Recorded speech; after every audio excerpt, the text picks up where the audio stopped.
నమస్తే, welcome to our channel. నేను సిరి. ఏపీకి టెస్లా అంటే ప్రభుత్వం తరపున లేఖ రాశారు అధికారులు. మరి ఏపీకి టెస్లా వస్తుందా? సో ఈ అంశాన్ని మనకి వివరించడానికి మనతో పాటు ఉన్నారు ప్రముఖ సీనియర్ జర్నలిస్ట్ డాక్టర్ దుర్గా వర్లమణి గారు. నమస్కారం మేడం. నమస్తే మేడం, ఇప్పుడు చూస్తున్నట్టయితే గత 5 సంవత్సరాలుగా ఏపీకి ఎలాంటి సంస్థలు రాలేదు. ఉన్న సంస్థలు కూడా అక్కడ నుంచి వెళ్ళిపోవడం జరిగింది. అయితే ఇప్పుడు ఏపీకి టెస్లా అనే వార్తలు అయితే జోరుగా బాగా చర్చనీయాంశమైంది. కంపల్సరీ ఈసారి ఏపీకి టెస్లా వస్తుంది అని చెప్పేసి అయితే మరి అంటున్నారు. ఇందులో ఎంతవరకు వాస్తవం అంటారు? అంటే ఇప్పుడు ఈ కొత్త ప్రభుత్వం కొలువయ్యాకమ్మా అసలు ఏ సంస్థలు ఇంతవరకు మనకి ఆంధ్రప్రదేశ్కి వచ్చాయి గత 5 ఏళ్లలో? ఎందుకంటే 14 నుంచి 19 వరకు తీసుకుంటే మనం, అంటే 2014 to 19 చంద్రబాబు నాయుడు గారి హయాంలో కొన్ని సంస్థలు వచ్చాయి. సో అవన్నీ కూడా కార్యరూపం దాల్చేలోపు ప్రభుత్వం మారిపోయింది.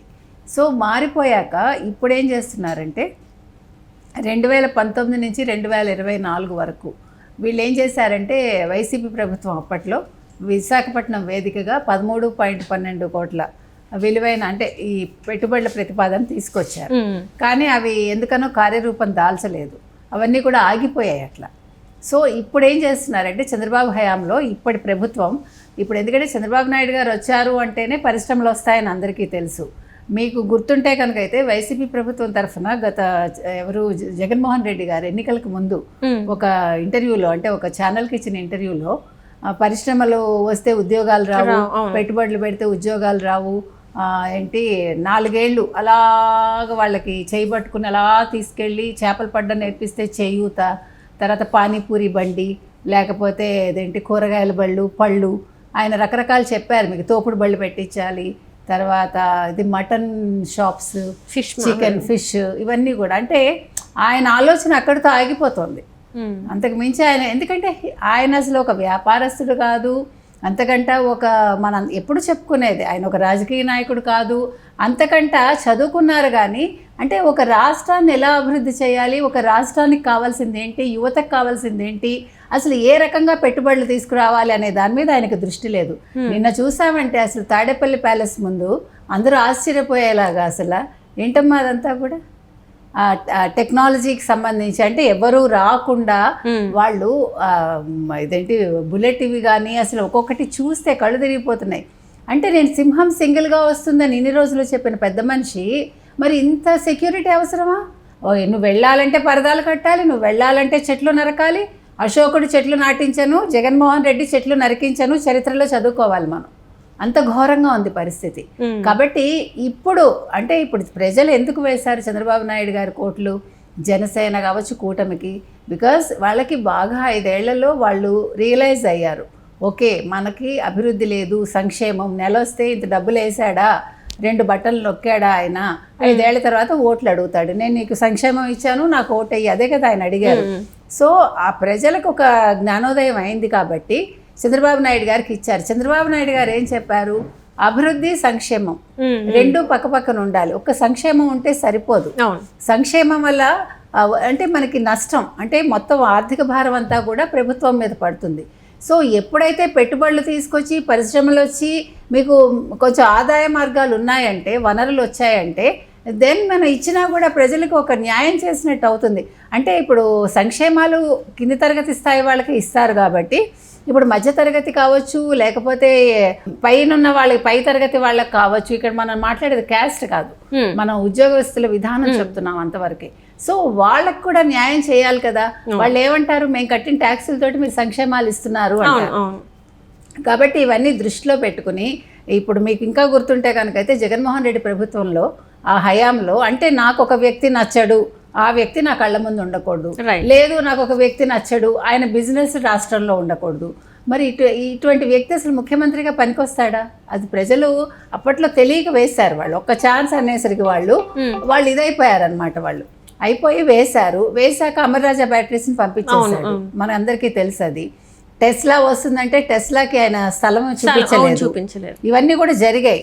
సో ఇప్పుడు అప్పుడే ఏ మైనస్లు జరిగాయో ఇప్పుడు వాటిని ప్లస్గా మార్చుకుని, ఇప్పుడు ఎకనామిక్ డెవలప్మెంట్ ఫోరం ఉంది, వాళ్ళు ఏం ఆలోచిస్తున్నారంటే, ఎకనామిక్ ఫోరం బోర్డ్ వాళ్ళు ఏం ఆలోచిస్తున్నారంటే, ఇప్పుడు ఎలా పెట్టుబడులు తీసుకురావాలి, గతంలో అసలు ఏ సంస్థలు వస్తాయన్నాయి అంటే 2014 to 19 తర్వాత 19 to 24 ఏవి వస్తాయంటే వీళ్ళు వెనక్కి పంపించారు, ఏవి పెట్టుబడులు పెట్టాయి, ఏవి పెట్టలేదు. ఇట్లా ఇప్పుడు వాటి మీద దృష్టి పెట్టి కంపల్సరీగా అంటే ఇప్పుడు ఏమేమి మనం తీసుకురావచ్చు, ఎంతవరకు మనం అంటే పరిశ్రమలు నెలకొల్పి మనం ఉపాధి ఇవ్వచ్చు యువతకి. ఎందుకంటే ఆయన చెప్పిన కాన్సెప్ట్ కూడా అదే కదా. ఇప్పుడు ఎవరికి చెప్పినా కూడా మీలో ఏ స్కిల్ ఉందో. ఇంకొకటి ఈసారి ప్రభుత్వం కొత్తగా చెప్పింది ఏంటంటే స్కిల్ గణన. అంటే వాళ్ళని ఎంతమంది ఉన్నారు, ఎవరెవరు యువత ఏమి స్కిల్ ఉంది వాళ్ళలో, వాళ్ళ నుంచి మనం ఏంటి వాళ్ళకి ఎటువంటి అవకాశాలు, ఉద్యోగ అవకాశాలు ఇవ్వచ్చు అది కూడా ఉంది. కాబట్టి ఎప్పుడైతే ఈ పరిశ్రమలు వస్తాయో అప్పుడు వాళ్ళకి ఎవరెవరికి ఎక్కడెక్కడ ఉద్యోగాలు పెట్టచ్చు, ఉపాధి ఏ రకంగా ఇవ్వచ్చు, ఇది ఇప్పుడు చంద్రబాబు నాయుడు గారు ఆలోచిస్తున్న విధానం. ఫస్ట్ నుంచి కూడా హీఈస్ నోన్ ఫర్ దట్. ఆయన అంతర్జాతీయంగా కూడా ఒక సీఈఓగా అందరికీ తెలుసు.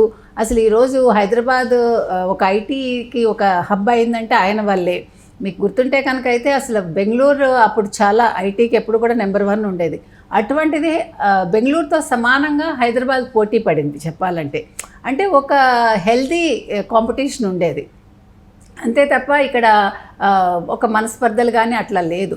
సో మన ఎక్కడ ఏది ఉంది, ఎక్కడ ఏదైతే మన పిల్లలకి పనికొస్తుంది, అందుకే కదా బిల్ గేట్స్ కోసం ఆయన వెయిట్ చేసి ఇంకొకళ్ళు అయితే వెళ్ళిపోతారు అంతే కదా. ఏంటి ఇంత టైం చేస్తున్నారని ఆయన 10 నిమిషాలు ఇవ్వడానికి ఆలోచించాడు బిల్ గేట్స్ టైము, అలాంటిది 40 minutes కూర్చున్నాడు. అది సామర్థ్యత, అది సమర్థత ఒక మనిషిలో ఉండేది. ఆ సమర్థత వల్ల ఆయన ఈ రోజు ఇంకొక విషయం అండి, అసలు ఇప్పుడు టెస్లా ఎందుకు రావాలి? ఎస్ ఆఫ్ కోర్స్ టెస్లా వస్తే మనకి డెఫినెట్గా ఆంధ్రప్రదేశ్ యువతకి ఉద్యోగాలు వస్తాయి. ఇంకొకటి ఈయన ఎన్ని ఐటీ ఉద్యోగాలు తీసుకొస్తే, ఎంత ఐటీ కంపెనీని విస్తరింపజేస్తే అంత. ఆయన ఇంకొక మాట కూడా చెప్పారు ఎన్నికల సమయంలో, యువతకి ఏం భరోసా ఇచ్చారంటే నేను మీ సొంత ఊళ్ళో మీరు ఉండి మీరు వర్క్ ఫ్రమ్ హోమ్ చేసేలాగా చూస్తాను, లేదు మీకు చుట్టుపక్కల నేను ఉపాధి అవకాశాలు కల్పిస్తాను, ఐటీ కంపెనీలు తీసుకొస్తాను అని చెప్పారు. కాబట్టి అంటే దిస్ ఈజ్ వాట్ మనం ఏది కూడా అంటే కొద్ది కాలంలో ఏంటి ప్రయోజనాలు ఆలోచించకూడదు. ప్రతిదానికి మనకి ఒక లాంగ్ రన్లో ఇది ఏ రకంగా మనకి పనికొస్తుంది. ఇప్పుడు మీరు ఒక పరిశ్రమ పెట్టగానే ఒక రోజులో వచ్చేసేది అందులోంచి మనకేమి. కాకపోతే ఇప్పుడు ఒక మొక్క నాటుతామమ్మా, ఒక విత్తనం వేస్తావు, మొక్క అవుతుంది, మొక్క చెట్టు అవటానికి ఎంత టైం పడుతుంది? ఇప్పుడు మనం ఆలోచించాల్సింది ఏంటి, అసలు నిజంగా జగన్మోహన్ రెడ్డికి బుద్ధుడు ఉంటే చెట్లు ఎట్లా నరకడు. చెట్లు పర్యావరణాన్ని పరిరక్షిస్తాయి, మనకు ఆక్సిజన్ ఇస్తాయి. మనకి అసలు మనకి కరోనా వచ్చాక కూడా బుద్ధి రాలేదంటే మనుషులకి మనం ఏం చెప్పాలి? చెట్లు అనేది ఎంత మనకు ఉపయోగపడతాయి.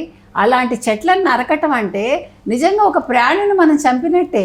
అది ఆ బుద్ధి లేకుండా చేశాడు. అది మాత్రం చాలా బాధపడాల్సిన అంశం ప్రతి ఒక్కళ్ళు. ఏది ఏమైనా ఇప్పుడు టెస్లా తీసుకొస్తారండి, టెస్లా వచ్చిందనుకోండి ఉద్యోగాలు వస్తాయి. సో ఇప్పుడు గవర్నమెంట్ దృష్టి పెడుతున్నది దాని మీదే. కాబట్టి టెస్లా రావటం వల్ల చాలా ఉపయోగాలు ఉన్నాయి రాష్ట్రానికి. ఇంకొకటి ఇప్పుడు గతంలో టెస్లా వస్తానన్నప్పుడు కొన్ని కండిషన్స్ పెట్టింది సెంట్రల్ గవర్నమెంట్, మీకు గుర్తుండే ఉంటుంది. మీ ఫస్ట్ 500 million అయితే మాకు ఇదేంటి 12% ఏదో మాకు మీరు ట్యాక్స్ తగ్గించాలి, ఇట్లా అంతా కొన్ని కండిషన్స్ పెట్టింది. మేము ఇంత 12,000 కార్లు అయితే ఇంత, అట్లా కొన్ని వాళ్ళు లెక్కలు ఇచ్చారనమాట.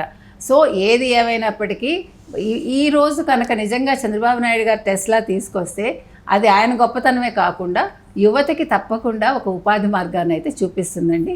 సో మనందరం కూడా చాలా కంపెనీలు రావాలి త్వరితగతిని. ఇప్పుడు ఐటీ మినిస్టర్గా లోకేష్ గారు కూడా ఉన్నారు కాబట్టి ఐటీ కంపెనీస్ కూడా చాలా రావాలని